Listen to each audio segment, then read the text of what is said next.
Hey y'all, we're back with another episode of Black Women Healing Podcast. If you haven't already, be sure to like, comment, and subscribe.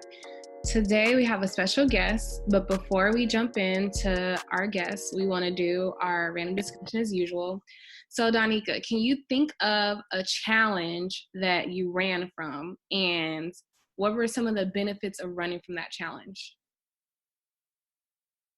Running from a challenge? Yeah. Have you ever avoided a challenge that you had? I guess the first thing that comes up is food. Okay. Because it's always some type of, oh, no, 30 days, no meat, no bread. Yeah, no. I would say I run away from those. Okay. Because I know I can't last. Those types of challenges for me are big setup because I just know I can't do it. It's just what it is. So what are the benefits of running from it? I don't know. I guess the benefits is that I figure out different ways to cut back versus eliminate stuff completely, Okay. which makes for a more lifestyle change versus a 30-day challenge change. So. Oh, what about you, Myra? I think my challenge I always run from is going to work out. And I think the benefit is that I get to not work out and I get to lay in bed and be lazy because I like doing that. Hey. Kym, what about you? Do you have something? I would say my challenge that I run from, probably,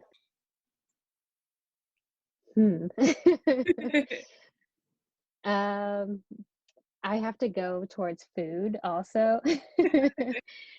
Running from trying to I've tried to stop myself from eating the stuff I'm not supposed to eat, and the benefit is that I don't gain the weight and it helps me in my running too. So Nice. But then I end up having it later sometimes anyways. So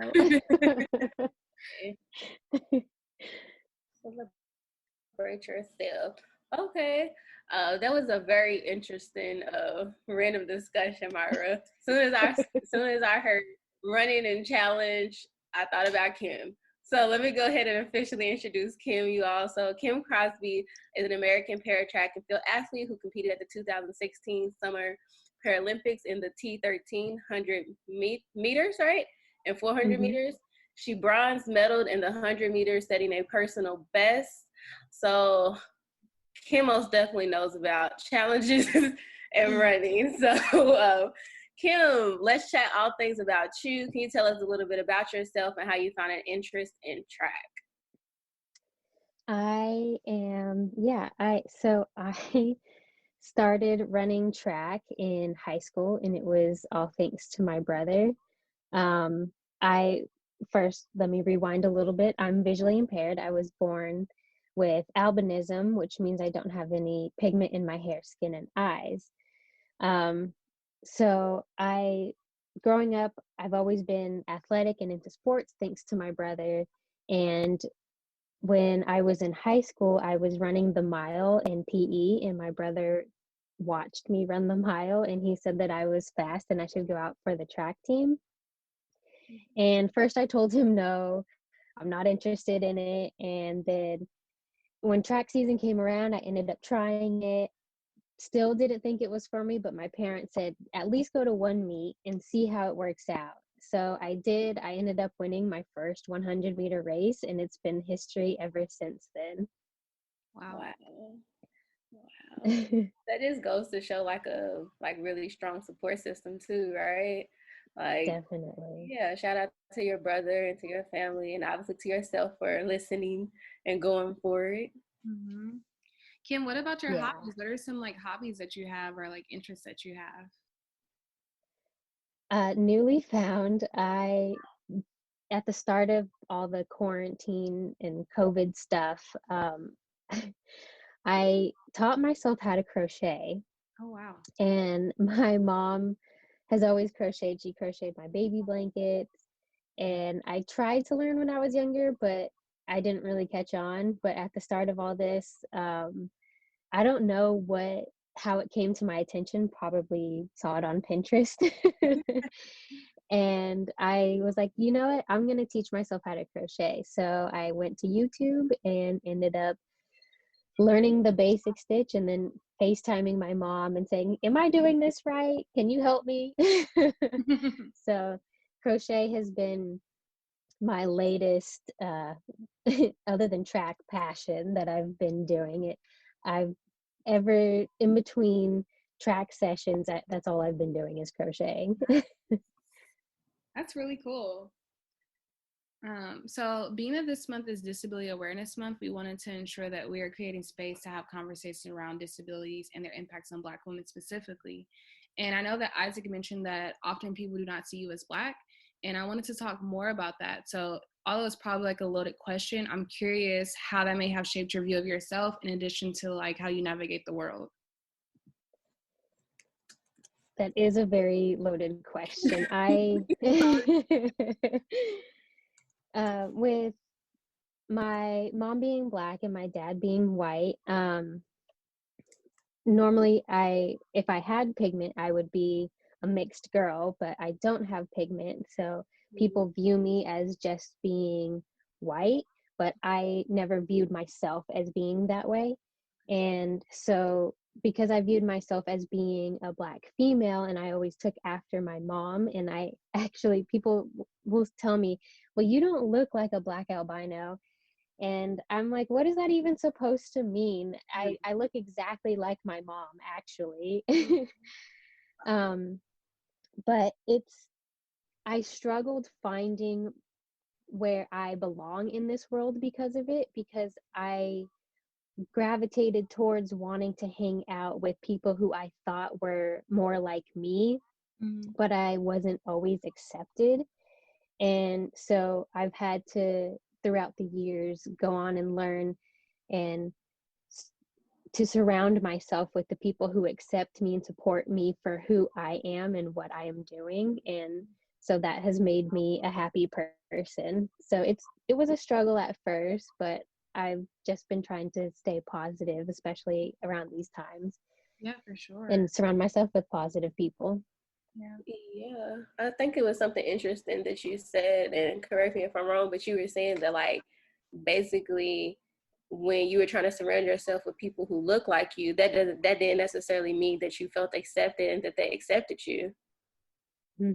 Correct. Wow.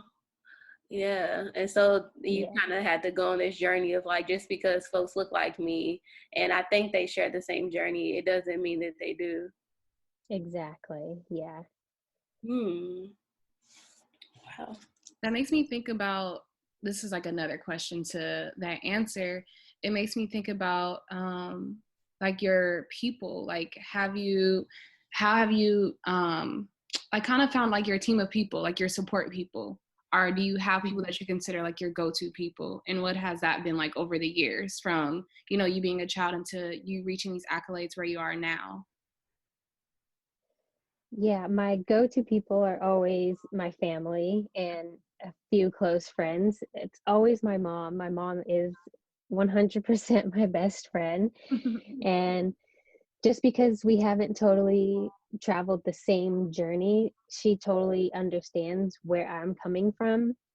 And because she has been taking this journey through being having a disabled child with her. So it's helped to shape who I am in many ways, and I give all thanks to her and the rest of my support team as well, because without them, I don't think I would be where I am today, honestly.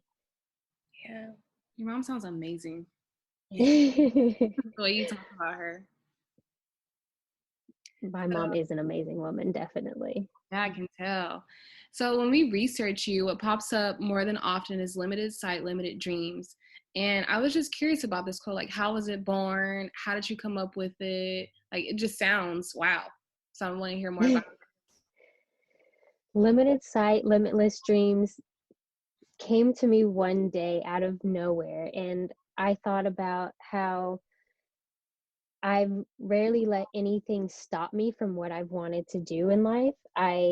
Like I said, I've always been athletic, and I've tried playing tennis and volleyball, basketball. And when I started those sports, I didn't necessarily think that, oh, I can't do this because I'm visually impaired. I tried it anyways. And if it didn't work out, then it didn't work out. Then I just moved on to the next thing. I never tried to sulk about it or anything.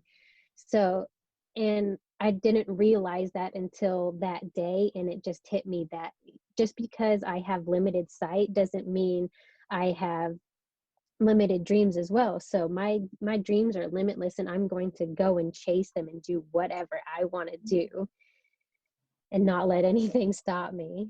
Yeah. I love hearing that. That is most definitely a word. So I know you talked about you kind of just trying everything, right? If you want to do it, it sounds like you try it, even with the crochet, like you're teaching yourself that. Would you say that being an athlete has helped you in life? And if so, how? It's helped me in so many ways because when I was younger, I was super shy. I didn't talk to anybody I didn't know well. I was that little kid who held on to my parents' leg and didn't let go.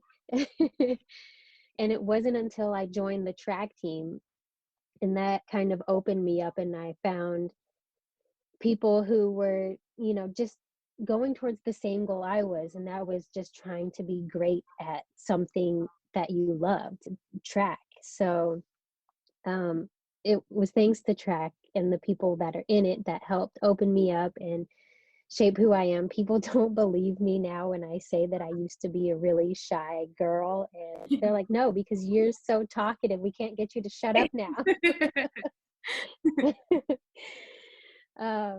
So I don't think I would be the person that I am today without track and field and the people who are in it and who I've surrounded myself with. So, and I love who I am today, and I wouldn't change it for anything. Kym, do you feel like, because I feel like I have a lot of conversations with people and we talk about like self-love and loving yourself. And I feel like for me, I've come to find that it's a forever journey. Like there can be parts of the journey where it feels good, you got this. And there's parts where it's just like, I don't have this. And then there can be that gray area where it's like, I'm still working toward loving myself more. Can you tell like a little bit about your journey, if it was a journey, where you're finding yourself now? Because I know you've like talked about how you really love yourself now, and I just want to hear a little bit more about that. Loving myself has definitely been a roller coaster, and it's not always going up. It's like I said, I talk to my mom a lot, and she's been my biggest support and helped me through most of my lows. And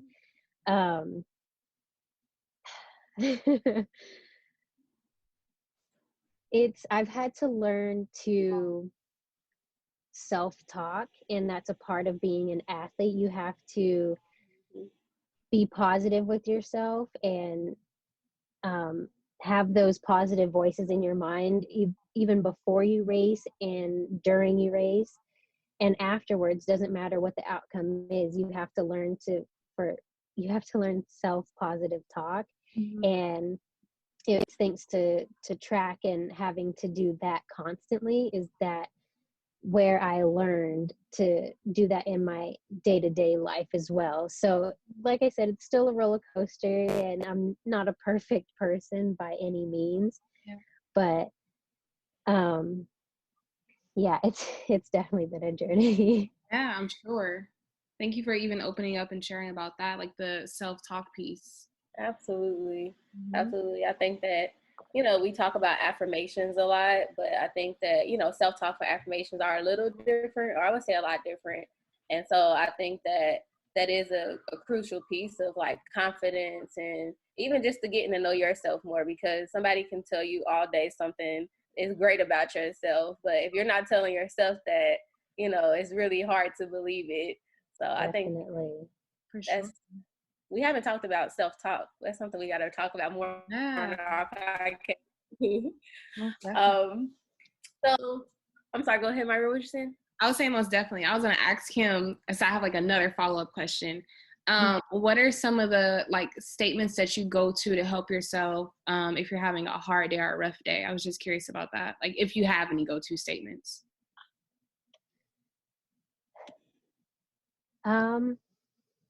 Any go-to statements?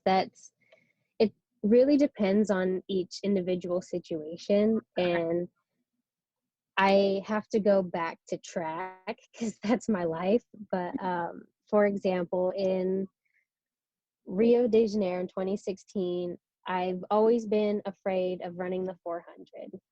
And I know that my coach had been preparing me to run faster than I ever had before, but I haven't been able to execute it in a race.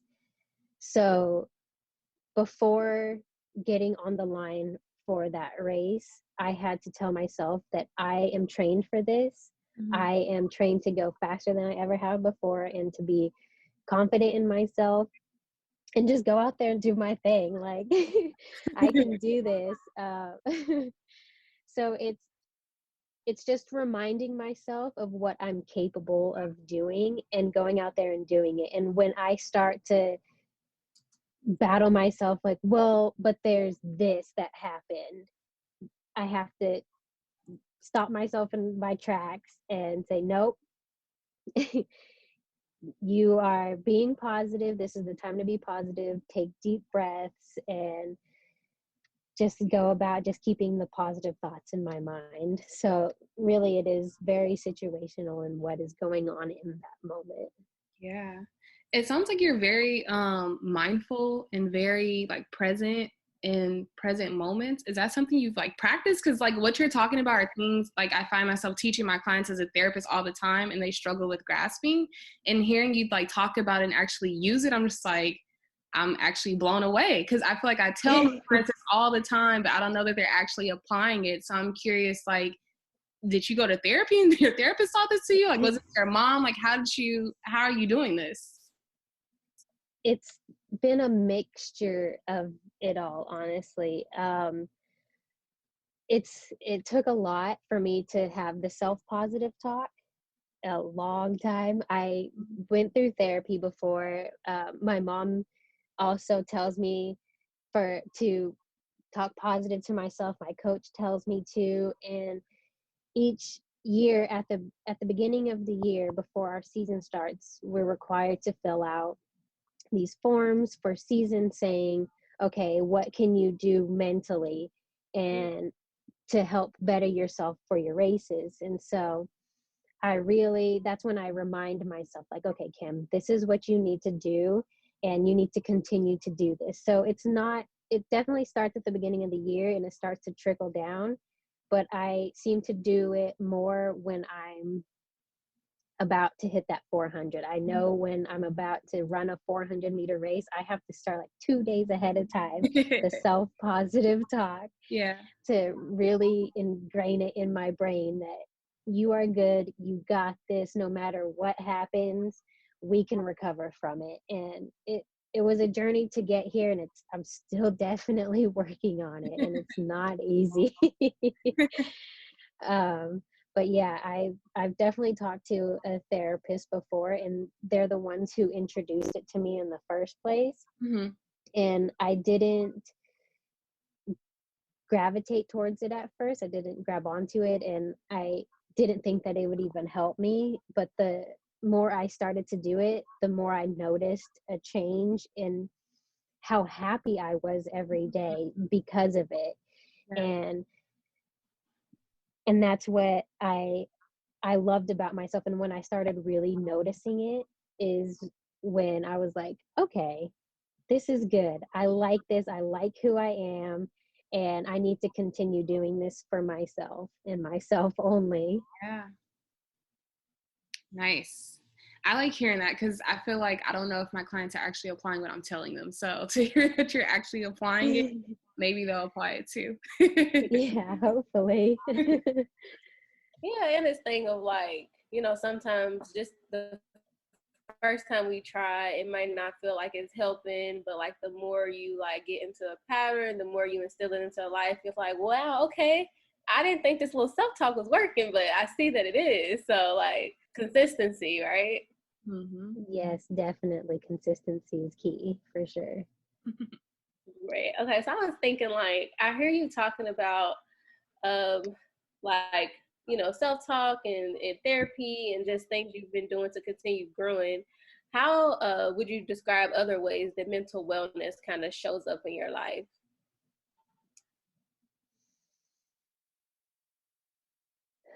Um,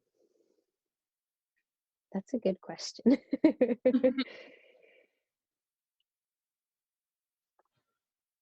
Take your time. We might have to come back to that question if that's okay. Yeah. I mean, I think you pretty much have answered it. I mean, when you talk about with track, like the beginning of the season, you said that the coach kind of has you, everyone, it's kind of like a mental health goal. That's kind of how I think of it. It sounds like they make Mhm. you all have a goal for your mental wellness, and so it sounds like that's for sure a way that it has shown up. So I don't want you to have to think too hard, but it was just something that I was kind of thinking, just like, you know, I'm always interested in how people are thinking of their mental health, mental wellness in general. So yeah. So at the very end of our podcast, um, you know, we like to give our listeners takeaways from the episode. So if you have any takeaways for our audience, what takeaways would you give them? I wrote something down here. Let's see. I would tell people don't always assume that the people that you're around are as they appear to be, Mm, and to always strive for the things that you're passionate about, no matter what hurdles may lay in your way. nice. Did you make those up? It took a little bit of thinking, but yeah, I thinking back on the situations that I have been, whether it's regarding track and field and my quote unquote disability, um, those are the things that I live by and tell the people closest to me that, you know, don't let anything get in your way. Obviously, you can do it. It when you're passionate about something and you really want it, it's going to take time and effort, but it can be done for sure. And I want, you know, everybody to be happy, and why not? So I want to help create a positive, happy world. Yeah. Absolutely. I know we already doing the takeaways, but you just kind of sparked something in my brain. And I was thinking about this because you said quote unquote disability. What do you think Mhm. about this term? And like, how do you navigate that? Is it another word that you use to describe like your experiences, or, you know, like, is that a term that you have like welcomed? Like, what do you think, Kym? I use the word disability, but I don't necessarily like to use it to describe myself because I think I'm capable of doing everything that everybody else can do. It may take a little bit more time and effort and more thought out ways to do it, but I can definitely do it. Um, yes, I have more obstacles, and people with disabilities have more obstacles in their way, but I just view it as a challenge and don't think of it as a disability in Mm-hmm. any way. Thank you for bringing our awareness to that because I feel like we need to have these conversations because they're super important. Yeah, definitely. Absolutely. Danica, is there anything that you wanted to ask or add?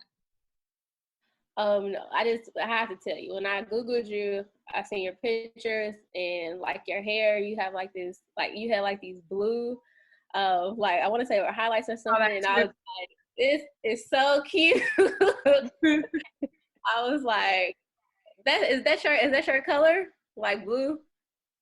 That I dyed my hair blue for the games to match kind of my uniform. Yeah, and I try to do something fun with my hair every big competition that I go to. So I'm trying to think of something cool to do for Tokyo. So if y'all have any ideas, let me know. I have a blank canvas here, so I'll be on the lookout for that. I can't wait to For see what real. you do with it. Kym, are you from yeah, California? I am from What California. part are you from? Say that again, I'm What sorry. area are you from? I'm from Northern California, so the Sacramento area. Nice. How long have you been in San Diego for? I've been in San Diego off and on for ooh, uh, since 2015. Okay. So I lived at the Olympic Training Center 2015 and 2016. I moved back home and I finished my degree in 2017 and 2018. And then I came back at the end of 2018 and been here ever since. So it's a lot of back and forth. Do you like San Diego? I love San Diego. It's awesome. Nice. I do miss all 4 seasons though sometimes, but it's awesome. Nice. Well, thank you so much for your time today. And we'll be posting this episode tomorrow. So we'll make sure we tag you and send you all the things. So you'll be hearing from us again. Awesome. Thank you so much for having me. And I have to give a shout out to Isaac for appointing me to you guys because this is awesome. I love listening to podcasts. So I'm definitely waiting to share it to everybody. All right, so y'all, I absolutely love Kym's vibe in general. She just has like a really peaceful, like serene, like just vibe. But as we were talking this whole entire episode, I just kept thinking about intersectionalities. And intersectionalities is a term that was coined by Kimberly Crenshaw. And basically it's just saying that, you know, especially we all do, but talking about Black women, we have so many different pieces of us that is beyond just race and gender. You know, we have our physical capabilities. We have, it's just, we are combined with so many different things. And I'm sorry if I'm not explaining it as well right now because my brain is a little. But if you want to look into Kimberly Crenshaw's writings, you can find her on Amazon. You can even just search her. You can find some free PDFs that explain intersectionality a lot better than I just did.